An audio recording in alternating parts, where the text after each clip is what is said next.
Environment is one of the concerns जिसके बारे में हर जगह बात होती है, फिर वो चाहे गली नुक्कड़ हो या फिर इंटरनेशनल कॉन्फ्रेंसेस। लेकिन एक सवाल जो निमित्त मात्र सेम है वो ये कि क्या धरती आने वाले 50 सालों तक रहने योग्य रहेगी? क्या इंसान अपने पूर्वजों की तरह गायब हो जाएगा? आज के जो हमारे पॉडकास्ट गेस्ट हैं उन्होंने अपना पूरा जीवन पर्यावरण संरक्षण को समर्पित कर दिया है। मैं चाहूंगा कि आप स्वागत कीजिए हमारे आज के podcast guest doctor Anil Prakash Joshi ji का, जो कि फाउंडर हैं हैस्को के और इन्हें द माउंटेन मैन के नाम से भी जाना जाता है।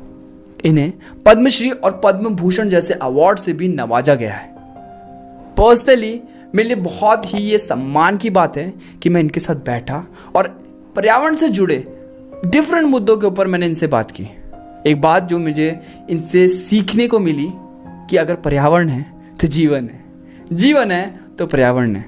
तो इस पॉडकास्ट के माध्यम से मैं चाहूँगा कि लोगों तक ये संदेश पहुँचे कि पर्यावरण नहीं रहेगा तो हमारा कोई भविष्य नहीं है। अगर आज हम कैजुअल रहेंगे, हम इसे अपनी जिम्मेदारी नहीं समझेंगे, तो कहीं ना कहीं कल हमें इसका भुगतान करना पड़ेगा। अगर आपको ये पॉडकास्ट पसंद आता है तो अपने साथियों के साथ इसे ज़रूर शेयर करें ताकि ये मैसेज बहुत दूर तक स्प्रेड हो कि पर्यावरण है तो जीवन है, जीवन है तो पर्यावरण है।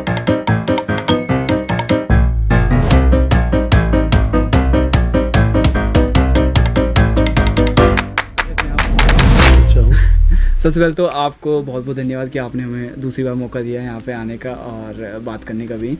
तो आज का जो हमारा पॉडकास्ट है वो है अबाउट इन्वायरमेंट, और जिस कॉज से आप इतने सालों से जुड़े हुए हैं।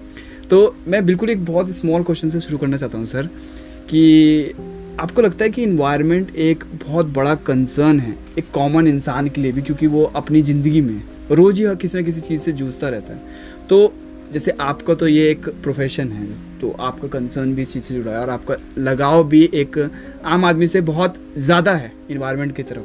तो आपको लगता है कि एक आम आदमी जो अपनी ज़िंदगी में बहुत सारे दुविधाओं से जूझता है उसके लिए भी एक बड़ा कंसर्न है? देखिए, पहली बात तो यह है कि इस पृथ्वी में आम आदमी क्या कोई भी जीवन संभव ही नहीं है कि जो बिना हवा मिट्टी पानी के हो। बिल्कुल सही बात। और ये भी सवाल नहीं है कि ये मेरा विषय है। हाँ जी सर। मेरा प्रोफेशन नहीं है, मेरा हृदय है, और ये सबका हृदय है कि हम जितने लोग यहाँ पे भी बैठे हैं, और हम कितनी देर के लिए बिना सांस के रह सकते हैं। अगले 5 मिनट में ही हमारा दम चला जाएगा। दम किसे कहते हैं? हमारा हिलना मिलना सब बंद, सांस बंद, जीवन बंद। तो पहला तो यही है कि ये सबका आज मुद्दा है। चलिए मैं आपको ज़रा सा 200-300 साल पहले लेके चलता हूँ। 300 साल पहले एक बड़ी शुरुआत हुई थी जिसको इंडस्ट्रियल रिवॉल्यूशन कहते हैं। जी सर। एक एडम स्मिथ थे, स्कॉटिश फिलोसोफर। उन्होंने कहा कि अगर दुनिया को बदलना है तो जीवन शैली को बदलना पड़ेगा, और जीवन शैली को बदलने के लिए हमें इकोनॉमी के रास्ते तैयार करने पड़ेंगे, नए नए आर्थिकी के रास्ते क्या होंगे। उसके बाद 1700 सदी के बाद जो सबसे बड़ी पहल इस ओर की गई, जेम्स वॉट का इंजन आया। जी है ना, कोयले का इंजन। हाँ जी। और उस कोयले के इंजन ने सबसे बड़ा चमत्कार किया कि इधर से उधर चीज़ों को ले जाना, ढोना, और उसमें सबसे ज़्यादा ढोया गया कोयला, और वो कोयला भी अपने देश से या दुनिया से। तो फ्रांस और इंग्लैंड ऐसे 2 देश थे जो इसके काम में बड़े तेज थे। उन्होंने भारत हो या दूसरे जो भी जगह जगह जहाँ कॉलोनी थी इनकी, इंग्लैंड की, फ्रांस की, ये इंडस्ट्रियल रिवॉल्यूशन के शुरुआती देश थे। तो इंग्लैंड को कहा जाता है इंडस्ट्रियल रिवॉल्यूशन का, लेकिन फ्रांस और इंग्लैंड उस समय उसी थे। जब इंजन चला, कोयला चला, एनर्जी मिली, तो फिर उद्योग क्रांति आनी शुरू हो गई। उद्योग क्रांति से मतलब ये था, ये भी एक तरीके से हम खेती बाड़ी से उद्योग की तरफ जाना शुरू किया। हमने हैंडीक्राफ्ट से मशीन क्राफ्ट की तरफ जाना शुरू कर दिया। अब चीज़ें बदलने लगी, और ये सब इकोनॉमी के चमत्कार थे, आर्थिकी के। इन सब चमत्कारों के पीछे, और उसके बाद भी जो रिवॉल्यूशन आया डिजिटल, हाँ जी, जो आपके हमारे बीच में, सबके बीच में आज जी।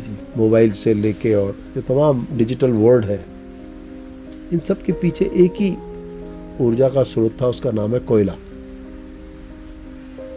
जिस कोयले ने इस दुनिया में 3 क्रांतियां दी, बाद में वही कोयला गले पड़ गया, कार्बन डाइऑक्साइड, जो सबसे बड़ा कारक आज माना जाता है।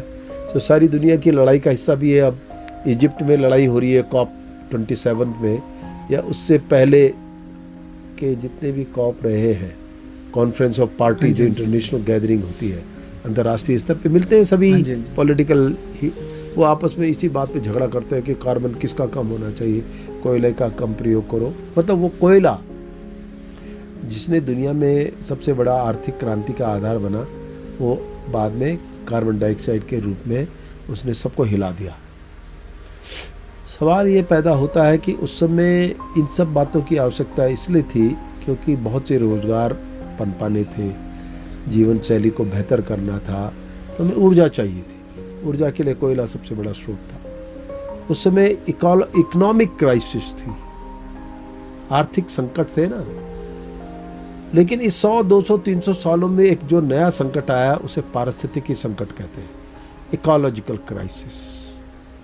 तो जब इकोनॉमिक क्राइसिस हुई तो हमने उतने तमाम काम किए। आज हम इकोलॉजिकल क्राइसिस में हैं। इकोलॉजिकल क्राइसिस को आप ये समझ लीजिए कि दुनिया का कोई भी देश ऐसा नहीं बचा है जहां किसी न किसी रूप में प्रकृति अपने दंश न मार रही हो। सबसे बड़े शक्तिशाली देश चीन हो, अमेरिका हो, ऑस्ट्रेलिया हो, ये कहीं ना कहीं प्रकृति इनको साध रही है। कभी तूफान आते हैं, कभी बाढ़ आती है, कभी प्रदूषण ने दुनिया में बड़ी जगह बनाई हुई है। और अब तो हालात और गंभीर इसलिए होते चले जा रहे हैं कि ये दुनिया में जो कई तरह की रपट आ रही है, वो इसके अनुसार ये हो गया है कि अगर ऐसे ही चलता रहा तो हम 21वीं सदी के बाद हमारा क्या हश्र होगा, इसकी कल्पना हम आज नहीं कर सकते। तो इसलिए मित्र, ये प्रकृति पर्यावरण ये मेरा अनिल जोशी का विषय नहीं है। जिसको सांस लेनी हो, जिसको पानी पीना हो, अच्छा खाना खाना हो, ये सबका विषय, और ये सारी दुनिया में है, सभी जीवों के लिए। तो ये सबके लिए आज सबसे महत्वपूर्ण, और मुझसे अगर कहा जाएगा, मुझसे पूछा जाए, तो मैं ये कहूँगा आज ये इकोनॉमी से ज़्यादा इकोलॉजी का इश्यू ज़्यादा महत्वपूर्ण इसलिए हो गया है। क्या करोगे इकोनॉमी का जब आप तमाम तरह की बीमारियों के चपेट में आ जाओगे? और वो इसलिए होगा जो परिस्थितियाँ ख़राब हो गई हैं पूरी तरह। फिर दूसरी बड़ी बात यह है कि आपकी नदियाँ सूख गई, जंगल खत्म हो गए, मिट्टी खराब हो गई, जहरीली हो गई। तो अब ये सारी दुनिया का विषय है, और मेरी दृष्टि में आज ये पहली प्राथमिकता है। और यही प्राथमिकता को मैं समझता था कि प्रगति होनी चाहिए, लेकिन प्रकृति को बिना जोड़े हुए नहीं, क्योंकि प्रकृति उस प्रगति को भी ढेर कर देगी। किया ही है। अब तमाम तरह की बाढ़ें उत्तराखंड में ही आई, तो ये क्या है, वो तमाम तरह की प्रगति को ढेर कर दिया प्रकृति ने एक झटके में। ये अपने ही देश में नहीं, सारी दुनिया की कहानी। तो इसको ऐसे समझिए, और यही कारण था कि मैंने देश भर की साइकिल यात्रा की, यही बांटने के लिए कि अब तैयार हो जाए। अब नहीं संभले तो फिर वापसी का अवसर नहीं मिलेगा। सर, जब आपने आप पहले अध्यापक रह चुके हैं, और उसके बाद आपने जो है वो अपने प्रोफेशन को, मतलब फुल टाइम को, अपने प्रकृति प्रेम को जो है चुना। मैं आपसे पूछना चाहूँगा कि जैसा आपको पता है कि कई बार किसी मोड़ पे फैसले लेने बड़े कठिन होते हैं, तो उस समय भी आपके लिए अपनी एक स्टेबल जॉब को, वो भी आज के टाइम में भी किसी को भी जॉब मिल जाए तो वो छोड़ने का तो बहुत ही ऐसा होना पड़ता है। तो जब आपने अपने करियर को स्विच किया, तो आपका जो फैमिली सपोर्ट था इसके बारे में, या कैसा वो उस टाइम परिस्थिति जब आपने इस चीज़ को परस्यू करने का सोचा? सर देखो बेटा, पहली बात है कि सामाजिक कार्यों में ये बात मान के चलनी चाहिए कि ये हमेशा प्रवाह के विपरीत होता है। बिल्कुल सही बात है। एक तरफ चलती है ना दुनिया, और ये उल्टा चलता है। बिल्कुल, ये अलग चलता है। तो साफ है कि न साथियों का, न परिवार का, किसी का साथ रहा उसमें इस रूप में साथ नहीं था, बल्कि सबको ये सब खबरें शॉकिंग लगती थी कि मैं ये सब कुछ क्या कर रहा हूँ। तो एक नौकरी छोड़ना चाहता हूँ, या मैं किस कार्यों में लगा हूँ। हाँ जी। लेकिन देखो दोस्त, बात यह है कि जिसके पास प्रकृति है, हाँ जी। जिसके पास प्रभु है, कोई जरूरी नहीं है कि उसके पास प्रकृति हो, पर जिसके पास प्रकृति है उसके साथ प्रभु जरूर है। बिल्कुल सही बात है। तो मेरे साथ प्रभु थे क्योंकि मैं प्रकृति से जुड़ना चाहता था, इसलिए मैंने कभी भी सेकंड थॉट नहीं दिया। जब मैंने नौकरी छोड़ी, घर छोड़ा, मैं छोड़ने में बड़ा पारंगत हूँ, क्योंकि मुझे एक ऐसी जीवन शैली जो सब लोग जिसके पीछे भागते, मुझे वो भी छोड़नी थी। हाँ। मुझे अपने वेशभूषा, अपना भोजन और अपनी तमाम चीज़ें सभी को छोड़ना था। और मुझे लगता है कि सामाजिक कार्यकर्ता का सबसे बड़ा परिचय ही ये होना चाहिए कि उसके अंदर त्याग की कितनी भावनाएं हैं, क्योंकि मेरा मानना है त्यागो ही सर्वस्व नानि हन्ते। किसी तरह के कष्ट से मुक्त होना है तो त्याग अगर आपको आता है, छोड़ दो, आप उस कष्ट से भी दूर चले। जब आप लालच नहीं रखोगे, आपको ये नहीं चाहिए, वो नहीं चाहिए, तो आप कष्ट में किस बात की। सही बात है सर। तो उस समय भी जब मैं उस उम्र में था, जबकि बहुत सी आदमी की लालच भी होते हैं, अभिलाषाएं होती हैं, मैंने उनका बहुत ज़्यादा, उन्होंने मुझे नहीं घेरा। प्रभु साथ थे और मैं निर्णय लेने में कठोर था। मैंने निर्णय लिया। मुझे लगता था कि नहीं, जब मैं पढ़ाता था तो मेरा सबसे बड़ी ताकत मेरे विद्यार्थी थे। हाँ जी। जो आज तक भी मेरे साथ, उनमें से कई हैं, मैं पढ़ाता था। तो शिक्षाविद होने के मुझे बड़े लाभ मिले। जब मेरे पास कोई नहीं थे तो मैं विद्यार्थियों को लेके जाया करता था गांव में, जंगलों में। लेकिन एक समय ये आ गया था कि जो हेस्को 83 में बनाया, हाँ जी, हाँ जी, उस समय ये आजकल का एनजीओ कल्चर नहीं होता था। एक दुकान खोली जाए, उसके माध्यम से रजिस्टर्ड हुए, फिर आप प्रोजेक्ट हंटिंग करो, वो कल्चर उस समय नहीं था। 79 में हेस्को बन गया था, लेकिन 83 में रजिस्टर्ड कराया गया। ये विद्यार्थियों के ही अनुरोध में हुआ था, क्योंकि जब हम गांव में काम करने जाते थे तो वो हमारा परिचय बड़ा अटपटा होता था। सही बात है। लोग कहते थे कौन है, मैं कहता था टीचर है। कहते टीचर है तो पढ़ाई स्कूल में, यहाँ क्या करने आया है। तो ये विद्यार्थियों का ही प्रयोजन था कि साहब हमको अपना एक नाम रखना चाहिए जो कि हमारे इससे अलग हो। तब हेस्को का जन्म हुआ था 79 में, और 83 में ये रजिस्टर्ड हुआ। तो कहने का मतलब ये है कि आपके सामने आज जो कुछ भी हम और हमारे चारों तरफ की चीज़ें हैं, ये कोई प्लान्ड नहीं थी, ये स्वतः होती चली गई। समय के साथ बनती चली गई। तो हमने कभी इस तरह की कोई शुरुआत की कभी मंशा नहीं थी। हाँ, एक ही मंशा थी कि किस तरह से प्रकृति के लिए जुड़ा जाए, काम किया जाए और लोगों को समझाया जाए कि ये आने वाले समय में भारी पड़ने वाली है। सच है सर। सर मेरा एक सवाल था, और ये मेरा काफ़ी मन से था कि जब भी हम बात करते हैं पर्यावरण के संरक्षण की, जैसे हम तो चलो नॉर्दर्न बेल्ट में रहते हैं और हम ठीक ठाक जगह पे रहते हैं, यहाँ पे अभी भी पेड़ पौधे हैं।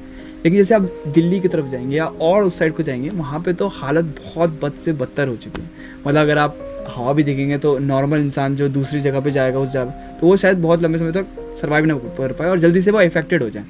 मैं आपसे सवाल पूछना चाहता था सर कि जब हम संरक्षण की बात करते हैं पर्यावरण की, तो क्या हम ओवरऑल चीज़ों को कंसिडर करते हैं या हम ये देखते हैं कि हम एक क्षेत्र को संरक्षित कर दें और प्रिजर्वेटिव काइंड में? आप कैसे देखते हैं अप्रोच को कि देखिए, अभी आपको इसको ऐसे समझना चाहिए, दो दृष्टि से समझिए। पहली बड़ी दृष्टि ये है कि दुनिया भर में जो ग्लोबल वार्मिंग, क्लाइमेट चेंज है, ये अंतर्राष्ट्रीय स्तर पर जिस तरह से हमने ऊर्जा का दुरुपयोग किया है, हाँ जी, कोयले से लेके ये तमाम, और जिस तरह से हम अपनी सुविधाओं के लिए गाड़ियाँ, AC, DC और जो कुछ भी है, इसमें ऊर्जा की खपत होती है। जब ये ऊर्जा की खपत होती है, उसके अलावा इतना कंस्ट्रक्शन दुनिया में हो रहा है, हाँ जी, इन सब के कारण ग्लोबल वार्मिंग पर असर पड़ता है और उससे ग्लोबल वार्मिंग होती है और उसका असर फिर क्लाइमेट चेंज पर पड़ता है। अब समाधान कहाँ है, सवाल ये है जो आपका प्रश्न है। हाँ जी, हाँ जी, कि हम एक छोटे लेवल पे करें या हाँ, बड़े कि लेवल पूरे पे। सबको कवर करके चलें। देखिए, दो बातें हैं। अंतर्राष्ट्रीय लेवल पे तो जो होता रहे बहस बातचीत एक विषय है, और इसमें भी कोई शंका नहीं है कि हिमालय के लोगों ने तो किसी को कुछ नहीं बिगाड़ा, बिल्कुल सही बात है। लेकिन जलवायु परिवर्तन का अवसर यहाँ सबसे पहला और बड़ा असर हिमालय में ही पड़ना है, या आर्कटिक में पड़ेगा या अंटार्कटिका में पड़ेगा। ये 3 पोल कहलाते हैं, हाँ जी, हम 3rd पोल कहलाते हैं दुनिया में। वो तो निश्चित बात है कि दिल्ली में अगर बहुत ज़्यादा प्रदूषण है तो दिल्ली के लोगों का भी दोष है, एनसीआर का। बिल्कुल सही बात है। जितनी गाड़ियां सड़कों में हैं, अंधाधुंध, अंधाधुंध सर, बिल्कुल। उसके पूरे पर्यावरण को खराब करती है, वायु को। पेड़ भी नहीं है, ऊपर से वो पराली का जिक्र बार बार आता है कि पराली जल रही है, पराली उसका जल रही निवारण है। इतने सालों में भी नहीं हुआ। मैं इसको ऐसे नहीं देखता। देखिए, ऐसा है कि पराली कोई आज से जल रही है, हाँ, बिल्कुल सही बात है। 50 सालों से किसान इसका उपयोग करते हैं, और उनके पास कोई विकल्प इसलिए नहीं होता कि ये वाली फसल काटी, झट से दूसरी करनी है, तो अब इसको खेत से जब किसी ने नहीं उठाया तो वो जलाते हैं ताकि वो अपनी दूसरी फसल लगाए। बिल्कुल सही बात हम है। उनको कोई अच्छी मैकेनिज्म तो दे नहीं पाए। लेकिन ये इसलिए इसने ज़्यादा असर अब बनाया है क्योंकि आपने दिल्ली पहले ही ख़राब कर दिया, ये उसने जोड़ दिया ऊपर से। अगर दिल्ली पहले से ख़राब ना होता तो ये जोड़ता क्या? बिल्कुल सही बात है। ठीक है, एक बात ये समझनी चाहिए। इसका मतलब है, उत्तर इसमें छुपा है जो आपने मुझसे कहा हाँ जी। कि अंतर्राष्ट्रीय स्तर पे जो कुछ हो रहा सो हो, लेकिन अपने स्तर पर, आंतरिक स्तर पर कुछ करना चाहिए। हाँ। हम अपने स्तर पर क्या क्या अपनी जान बचाने के लिए कर सकते हैं। अब दिल्ली की हवा अगर ख़राब है तो उसमें भैया नई दिल्ली की हवा के लिए न्यूयॉर्क तो दोषी नहीं है। नहीं, बिल्कुल नहीं। वो तो दिल्ली के लोग ज़्यादा दोषी दिल्ली के लोग हैं जो कि वो, अगर आपने आपको नहीं है, हर घर में एसी लग गया हाँ, है, बिल्कुल। और अब दोनों एक दूसरे की पूरक है। मैं बताता हूँ कैसे। गर्मी बढ़ रही है एसी चाहिए, एसी चाहिए। अब एसी आया और गर्मी बढ़ी, बिल्कुल सही बात। क्योंकि एसी कितनी गर्मी बाहर छोड़ता है। बिल्कुल सही बात है। कितनी अद्भुत बात है कि वही एसी जो अंदर ठंडी हवा दे रहा है और पीठ पीछे वही वो गर्मी फैला रहा है। तो जब ये समझ ना हो और अपनी सुविधाओं के लिए मर रहे हो तो झेलिए। तो अभी 2 बड़े सवाल हैं। हाँ जी, एक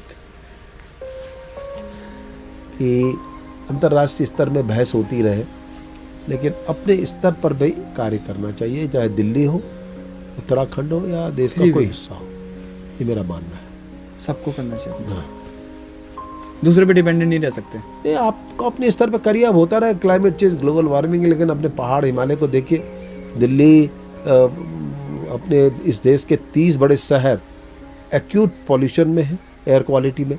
उसका जवाब कौन देगा? उसका जवाब को इजिप्ट वाले या international conference of parties COP थोड़ी ना देगी, वो तो तुम्हें देना है। हाँ जी, हाँ जी। इतनी इंडस्ट्रियल आपने की। तो अभी अब फरीदाबाद में पानी गायब हो गया और वहाँ एक भिखारी को भी पानी खरीदना पड़ता है। तो आप किस स्थिति में पहुंच गए हैं देश में? फरीदाबाद का पानी कोई अमेरिका वालों ने थोड़ी ना उड़ाया है या इंग्लैंड वालों ने। कोयले के लिए तो कह सकते थे। हाँ। तो तुम्हारी अपनी गतिविधि, आपने फसलें बदल दी, आप इतना पानी जमीन से लेते हैं कि अब वो खतरे में चला गया। फरीदाबाद का पानी गायब। हर घर को पानी खरीदना पड़ता है। हाँ, वो पानी वहाँ पे वैसे भी तो साफ अब आप सोच लीजिए। तो वो तो एक उदाहरण है, फरीदाबाद एक उदाहरण है, और दूसरा उदाहरण दिल्ली है। तो इनके लिए चिंता कैसे हो, ये सवाल है। इसलिए आंतरिक स्तर पर भी उतनी जोर से सोचना है जितना बड़ा हल्ला आप देश दुनिया में मनाते हैं, क्लाइमेट चेंज, ग्लोबल वार्मिंग। दूसरी बात,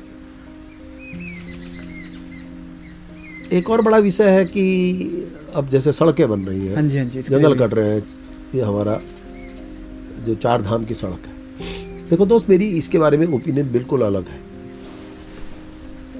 मैं इस बात को कहता हूँ कि दुनिया में क्या उत्तराखंड ही पहाड़ है? बिल्कुल सही बात है। सारी दुनिया में स्विट्जरलैंड से लेके पूरा चाइना 65%, यूरोप, सब जगह पहाड़ है। वहाँ जब सड़कें बनी तो हमारी क्यों नहीं बन सकती थी साहब?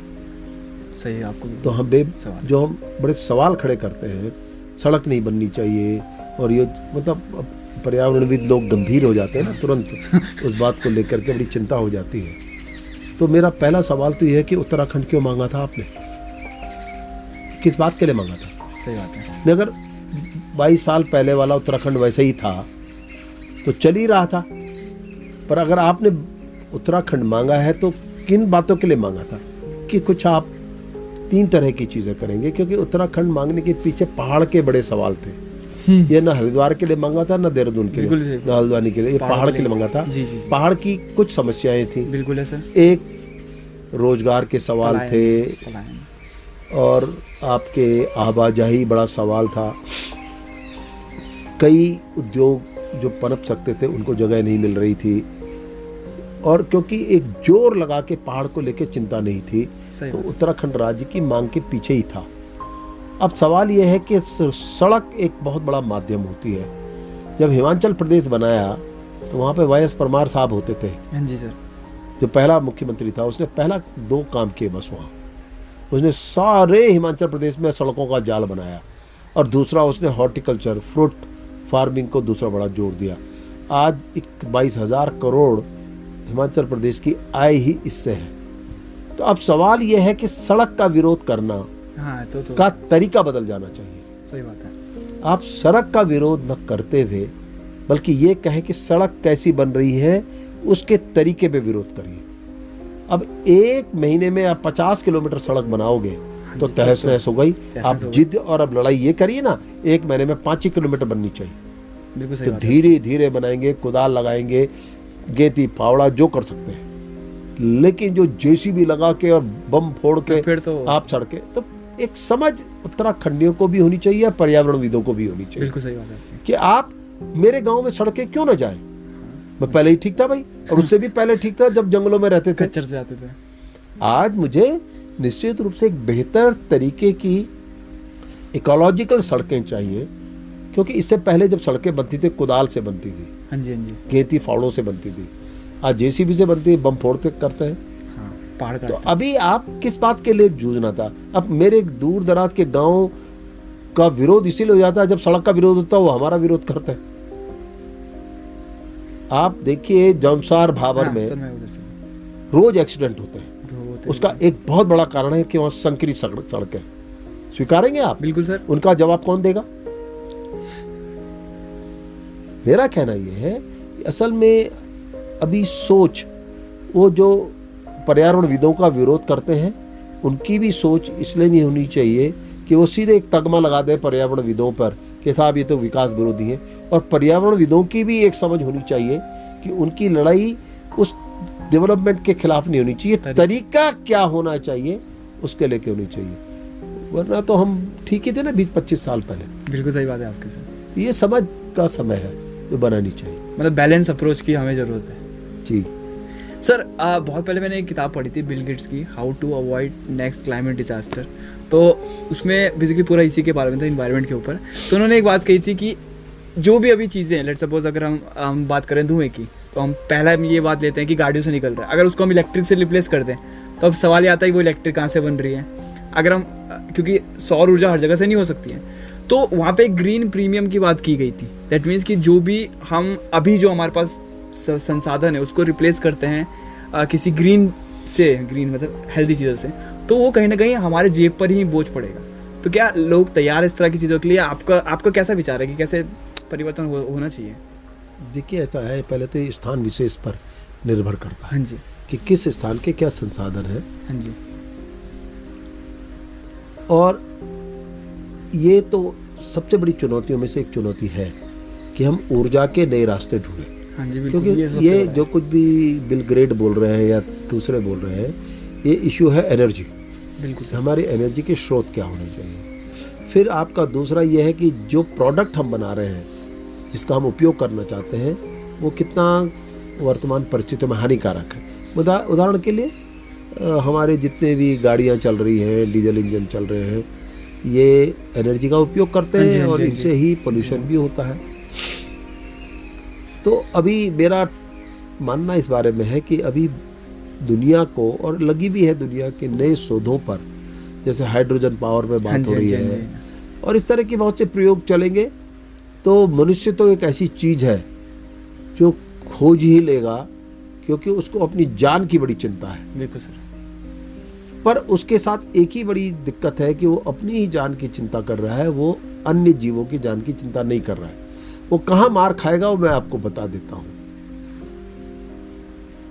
कोविड-19 आया, कोरोना हाँ जी, कहाँ से आया? किसी भी देश से, किसी कोने से आया हो, सवाल ये पैदा नहीं होता है। चला तो वो सारी दुनिया में गया था ना, बिल्कुल सही बात है, ठीक है। बिल्कुल सही बात अगर आप ये सोचे कि आखिर वो कैसे जिन्न बोतल से बाहर आया, उसका एक सीधा समीकरण ये था कि या तो ये माना जाए कि साहब वो कोई बायोलॉजिकल टूल बना रहे थे है। हाँ, कि उससे रहा हो, या फिर कि वो वही चमगादड़ खा रहे थे। बिल्कुल सही बात है। दोनों में से एक, पर दोनों में मनुष्य ही थे, था ना। मनुष्य मनुष्य की एक कृत्य थे कि वो जिन्न बोतल से बाहर आ गया। तो मित्र, आप हाइड्रोजन लगाओ या कुछ एनर्जी, जब तक आप प्रकृति के संरक्षण के लिए नहीं गंभीर होंगे, और वो जीवन शैली से जुड़ा है कि या जीवन शैली, आप युद्ध करेंगे। अब रशिया यूक्रेन टूटे पड़े हैं एक दूसरे पे, बिल्कुल सही है। और क्या क्या हथियार जो भी संभव है वो कर रहे हैं। तो अभी कहाँ पे हम अटके हुए हैं? हमारी जीवन शैली, हमारा जो एकाधिकार बनाने की कोशिश है, और तीसरी बड़ी बात यह है कि इस सारी कहानी में हमने औरों की भागीदारी को शून्य कर दिया है, जो प्रकृति को बनाते हैं। वन्य जीव, हाँ हाँ, चिड़िया, जितने तमाम जो सिस्टम है उसको। मैं आपको बता दूं कि दुनिया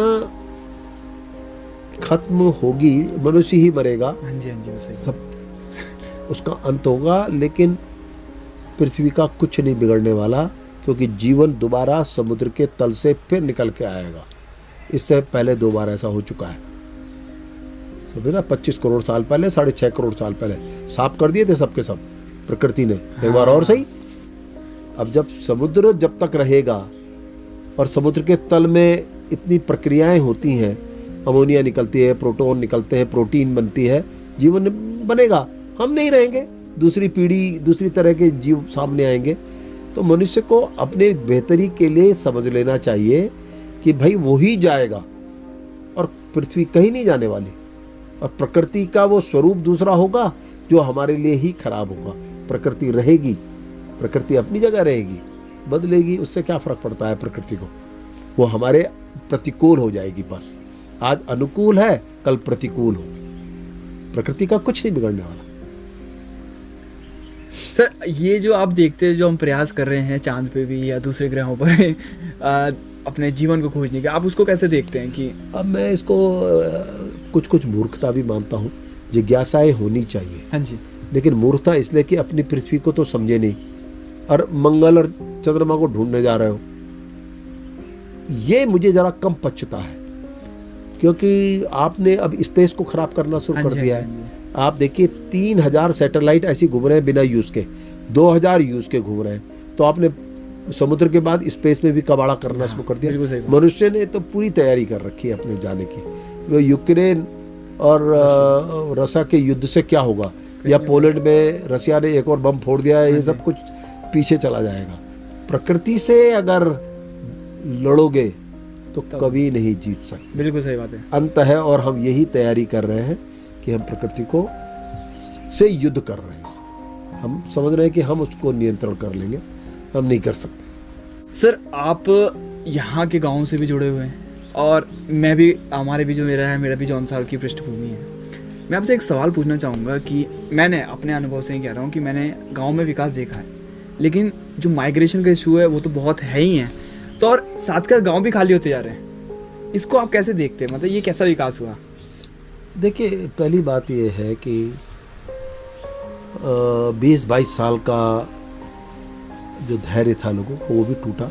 बिल्कुल सही बात है। नंबर 1। नंबर दूसरी बात यह है कि हमेशा ध्यान रखिए कि ये हमारा धैर्य टूटा, धैर्य रखना चाहिए था। बिल्कुल सही।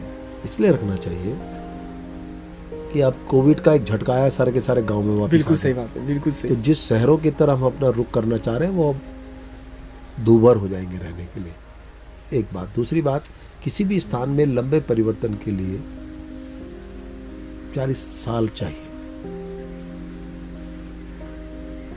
और जिस गति से जो कुछ भी कोशिश हो रही है उत्तराखंड में, देखो सरकारें अपने प्रयत्न करती हैं, उनकी पॉलिसी में कहीं कोई वो नहीं होता, कोशिशें होती है, वो प्रभावी कितनी हो पा रही हैं ज़मीन पे, वो सवाल होता है। बिल्कुल सही बात है आपकी सर। एक बात। दूसरी बात यह है कि असल में हमने जो उतारना चाहिए था उसकी शुरुआती दौर में कहीं हमारी गलतियां भी रही हैं। वो हमारे पॉलिटिकल लीडर हो सकते हैं या हमारी पॉलिसी हो सकती है। हमने दूसरों से सीखने की कोशिश नहीं की। मेरा ठोस मानना ये है कि अगर उत्तराखंड राज्य और उसके गांव को, हर घर को सुरक्षित और स्थायित्व देना है तो पहले यह जानना चाहिए कि वो गांव क्यों थे और वहाँ क्या था। खेती बाड़ी थी, बिल्कुल सर, उससे जुड़ा था जी। और हर घर को रोजगार देना होगा तो यही रास्ता है।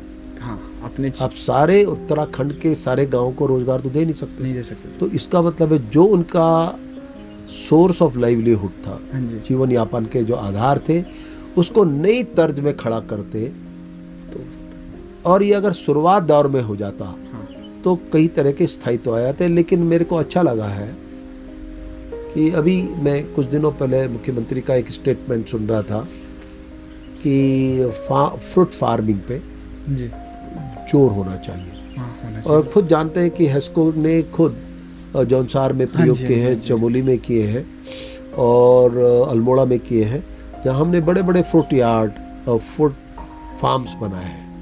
क्योंकि उसके दो लाभ होते हैं, उसमें इकोलॉजी भी होती है क्योंकि पेड़ का उपयोग होता है, हाँ, और इकोनॉमी होती है क्योंकि फल निकलते हैं। तो इकोलॉजी, इंक्लूसिव इकोनॉमी, वो ऑर्चर्ड से हो सकता है, फलों से हो सकता है। फिर उससे बीच में आप उसकी ज़मीन में टमाटर उगा लो, ये उगा लो, वो उगा लो, हमने सारे प्रयोग किए हैं। तो अभी मेरा मानना ये है कि अब 20-22 साल की खपत के बाद अब ये धीरे धीरे समझ में आने जा रही है बात दोनों लोगों के, जो छोड़ के चले गए और जो बचे हुए हैं। जो छोड़ के चले गए उनको वापस आना ही आना है, क्योंकि मैं इस बात का ठोस पक्षधर हूँ कि ये लोग आएंगे और अपने ही गांव में बसेंगे जब वो बेहतर प्रयोग देखेंगे। बिल्कुल सही बात है। एक चीज़, दूसरी बड़ी बात जिसका सबसे बड़ा उदाहरण मैं देता हूँ कि क्यों आएंगे वापस। ये बताइए, क्या उत्तराखंड की इतनी ज़मीनें जो बिक रही हैं, इसे कौन खरीद रहा है? ये तो बाहर से होंगे। क्यों खरीद रहे हैं? क्योंकि यहाँ पे अभी तो ठीक है। तो सवाल यही पैदा होता है ना कि वो ठीक क्या है जो हम खुद छोड़ के जा रहे हैं जिस ठीक को। वातावरण, माहौल, शांति, वो कल उन सबको याद आएगा। बहुत गहरी बात है। इसलिए हम अगर वो परिस्थितियाँ बेहतर कर दें कि वो अपने गांव में आए, क्योंकि आज टूरिज्म बहुत बड़ा सेक्टर हो गया हाँ जी, हाँ जी, हाँ जी। और नए नए टूरिज्म के प्रयोग आ रहे हैं। घर के अंदर भी आप रूरल टूरिज्म है, और क्या लोग अपने अपने घरों में रख रहे हैं लोग, एयरबीएनबी का, हाँ एयरबीएनबी, हाँ, मतलब कई चीज़ें हाँ जी, इस तरह की चीज़ें हो रही हैं। मुझे लगता है कि संभावना पनपेगी और उत्तराखंड जैसा राज्य टूरिज्म पे और ऑर्चर्ड बेस और आपकी वो फसलें जो दूसरे पैदा नहीं कर सकते, वो आधार होंगे, बदलेगा। मेरा ठोस मानना है कि बदलेगा। निराशा की कोई जगह नहीं है और मेरी आशाएं हैं कि चीज़ें बेहतर होंगी। सर, अभी आपने साइकिल यात्रा की, आप सात जो राज्यों से निकले और 200 किलोमीटर से ज़्यादा आपने साइकिलिंग की है। मेरा आपसे सवाल ये था कि जब भी आप एक शहर से दूसरे शहर में जाते हो तो ऑब्वियसली वातावरण चेंज होता है, माहौल चेंज होता है, आपकी संस्कृति चेंज होती है। तो आपका अनुभव कैसा रहा इन 7 राज्यों से गुजरते ये हुए? 2400 किलोमीटर की यात्रा थी, अच्छा, 7 राज्यों की, 28 जिलों से होते हुए, सैकड़ों गाँवों, हजारों लोगों से, और हम करीब 10 मिलियन लोगों से संपर्क कर पाए, मीडिया के माध्यम से, टीवी चैनल, इन सबों में। मुद्दा यह था कि प्रगति चाहिए तो प्रकृति भी चाहिए। बिल्कुल सही बात है। कुछ सुखद बातें थी। एक बात तो यह है कि आज भी भारत जिंदा है, क्योंकि हमारी जो लोक संस्कृति रही, हम जगह जगह गए, भोजन भी मिला, पानी भी मिला। हमने कुछ शर्तें तय कर रखी थी कि हम अपने साथ ज़्यादा पैसा पाई नहीं ले जाएंगे, ताकि हम ये देख भी पाएँ कि लोग कैसे लेते हैं। तो एक तो सबसे बड़ी बात थी कि जो सहयोग मिला रहने खाने पीने का, वो अपने आप में बड़ा महत्वपूर्ण था और इस देश का सबसे बड़ा परिचय है। दूसरा ये कि भारत बदल रहा है और तेज़ी से बदल रहा है। 2008 में भी मैंने साइकिल यात्रा की थी, कन्याकुमारी से कश्मीर तक। 2012 में सिलीगुड़ी से यहाँ। मैं जब 2022 में गया तो खाली लंबी चौड़ी सड़कों वाला भारत नहीं था, बल्कि गांव में भी आप देखिए कि बैलगाड़ियां ट्रैक्टर में बदल गई हैं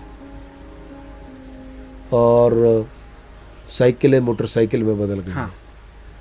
तो उसको दोनों तरफ मान लें, वो व्यापार के दृष्टिकोण से भी दृष्टि से होते हैं, लोगों में अफोर्डेबिलिटी है या साहस है कि वो इन चीज़ों को खरीद सकते हैं, ये बड़ी बात है। दूसरी बात यह है कि अगर प्रकृति के दृष्टिकोण से कहें तो दुनिया भर की खबर के अनुसार तो ये कहा गया था कि मेरा विषय है कि अब हमारी वापसी 10% से ज़्यादा नहीं है, 5 से 10%। लेकिन अभी मैं देश का जो भ्रमण करके आया हूँ, मुझे लगता है कि अभी भी भारत में हवा, जंगल, मिट्टी, पानी कहीं है। बस अब एक राष्ट्रीय आंदोलन की आवश्यकता है, सरकार और समाज दोनों की मिलके,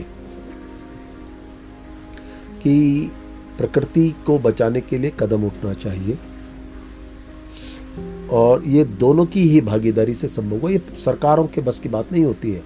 जिस नदी को करोड़ों लोग भोगते हो, गंगा को, अब तुम सरकार से कहोगे उसे बचाओ, कूड़ा डालने आप जाते हैं। बिल्कुल सही बात तो है। पहली बात यह है कि ये समाज समान भागीदारी के साथ होगा तो हम देश की प्रकृति भी बचा लेंगे और प्रगति भी बचा लेंगे। प्रगति तो कर ही रहे हैं, प्रकृति को बचाने की जरूरत है। सर, मैं आपसे जानना चाहूँगा कि पिछले साल आप लोग जो है वो केबीसी में भी फीचर्ड हुए थे, उसकी स्टोरी क्या है? नहीं, ये लोग आइडेंटिफाई करते हैं ऐसे लोगों को देश में जिन्होंने कुछ अलग काम किया है। तो मेरे लिए भी इनवाइट आया था। पहले दिन जब मुझे फ़ोन आया तो मुझे पहचाना नहीं केबीसी क्या है, क्योंकि मैं कभी देखता ना समझता। लेकिन जब मुझे बहुत से साथियों ने बताया तो बहुत अच्छा इंपॉर्टेंट चैनल है, इसमें अमिताभ बच्चन के साथ भागीदारी होगी। तो फिर मैंने अपनी सहमति दी। फिर उनकी टीम ने 6-8 महीने कई तरह की रिसर्च हमारे ऊपर की। फिर ये शो हुआ, मुझे अच्छा भी लगा सब लोगों से वहाँ मिलना और एक संदेश में देश को दे पाया, ख़ास तौर से GEP को लेके, ग्रॉस एनवायरनमेंट प्रोडक्ट। हमने कहा विकास का मापदंड GDP नहीं होना चाहिए, इकोनॉमी नहीं होना चाहिए, एक GEP भी होना चाहिए जो पारिस्थितिकी का विकास मापदंड हो। और भी मुझे लगता है कि बहुत से हिमालय के मुद्दों को खड़ा करने में संभव हुआ। बहुत से देश के लोगों के मुझे मेल आए, फ़ोन आए, वो एक अच्छा अनुभव था। सर, मैं जब हेस्को की वेबसाइट में गया हूँ तो वहाँ पे एक चीज़ थी जिसने मुझे मेरे को बहुत अच्छा लगा उसको देख के। वो मोक्ष करके कुछ था, मोक्ष करके, शायद मैं गलत भी कह रहा हूँ, जिसमें क्या होता है कि अगर किसी का कोई लव्ड वन मर जाता है तो बजाय कि आप अस्थियों को नदियों में बहाएं और भूल जाएं, इससे बढ़िया कि आप उसको एक प्लांट के रूप में लगाएं और उस पेड़ से भी उनका अटैचमेंट रहता है। तो ये फिलॉसफी आपकी अपनी है या फिर पहले से थी? नहीं, देखो दोस्त, ये तो शुरुआत से प्रकृति में आपर में जिन चीज़ों के बने हैं, जी, कार्बन, नाइट्रोजन, हाइड्रोजन, फास्फोरस, ये सब सॉयल में पाए जाते हैं। इसीलिए हमारे यहाँ कहते हैं मिट्टी से मिला मिट्टी में मिल जाएगा। मेरे मन में वही था और मुझे लगता था हर व्यक्ति जो सांस ले रहा, पानी पी रहा है, उसको कभी नहीं तो मरने के बाद ही इसको अपने कंट्रीब्यूट करना चाहिए। तो इसलिए हमने कहा कि राख को नदी में मत डालो और एक वृक्ष, राख को मिट्टी में मिला के उस व्यक्ति की और उसमें वृक्ष स्थापित कर दो। उसके कार्बन, हाइड्रोजन, नाइट्रोजन, फास्फोरस सब वृक्ष में चले जाएंगे। सही बात, वो भी जिंदा रहेगा और उस जीवन में वो जितना उसने खाया, हवा ली, पानी पी, मिट्टी की, वो इसको करेगा। उसको हम लोग कहते हैं रिबर्थ। रिबर्थ से हम उसको कहते हैं कि आप अपना पुनर्जीवन अगला तय कर सकते हैं अगर आपके मन में है तो। सर, एक मेरा थोड़ा पर्सनल सवाल था आपसे, क्या आप टेलीविज़न वगैरह देखते हैं? कभी कभार। अच्छा, मेरे को लगा कि आप ऐसे नहीं, मैं सामान्य व्यक्ति हूँ और सामान्य ही रहना चाहिए, तभी तो आप अपने जैसे कई बना पाओगे। अगर आप असामान्य हो गए तो फिर कैसे आप दूसरों से कहोगे तो भी ये कर, तो भी ये कर, यूँ कर। हमेशा ध्यान रखिए, सामाजिक कार्यकर्ता को सामान्य व्यवहार करना चाहिए। उसको कोई ऐसा काम नहीं करना चाहिए, उसको वो करना चाहिए जो सब कर सके। अगर वो ऐसा कुछ करता हो कि जब दूसरा कहेगा यार ऐसा करने में तो दिक्कत है भाई, तो वो खराब होता है। सर, मैं आपसे एक सवाल जानना चाहूँगा कि आपकी दिनचर्या कैसे, देखिए, मेरा मानना है कि 2 चीज़ें दुरुस्त होनी चाहिए। हाँ जी। एक शरीर और एक दिमाग। तो दिमाग दुरुस्त करने के लिए मैं 6 बजे सुबह पहला काम मंदिर में आता हूँ। हाँ जी। मैं पूजा पाठ करता हूँ तो उससे मेरा दिमाग दुरुस्त रहता है, क्योंकि मन की शांति से लेके और प्रभु की याचना आपको कई तरह की सीमाएं भी डाल देती है, नियम सिखाती है, बिल्कुल सही बात है। सैद्धांतिक बनाती है। और उसके बाद मैं इसी कैंपस में 5 किलोमीटर दौड़ता हूँ इस उम्र में, सर्दियों में भी। हाँ, या मैं ठंड में भी दौड़ता हूँ। वो मुझे मेरा शरीर बनाती है। तो दिमाग और शरीर जब बन जाते हैं तो बाकी सब चीज़ें सरल हो जाती हैं। उसके बाद मैं अपना नाश्ता वास्ता खुद बनाता हूँ, फिर मेरी दिनचर्या हो जाती है। एक बार उससे मैं खाता हूँ, एक बार रात को खाता हूँ, ऐसे में चलता हूँ। सर एक आखिरी सवाल मैं आपसे पूछना चाहूँगा कि आपने देखा होगा कि अभी कई जगह पे होता है कि जैसे शुरुआत में भी आपने बात की कि विकास के नाम पे हम पेड़ काट देते हैं और उसके बाद हम बोलते हैं कि हम कहीं और पेड़ लगा देंगे।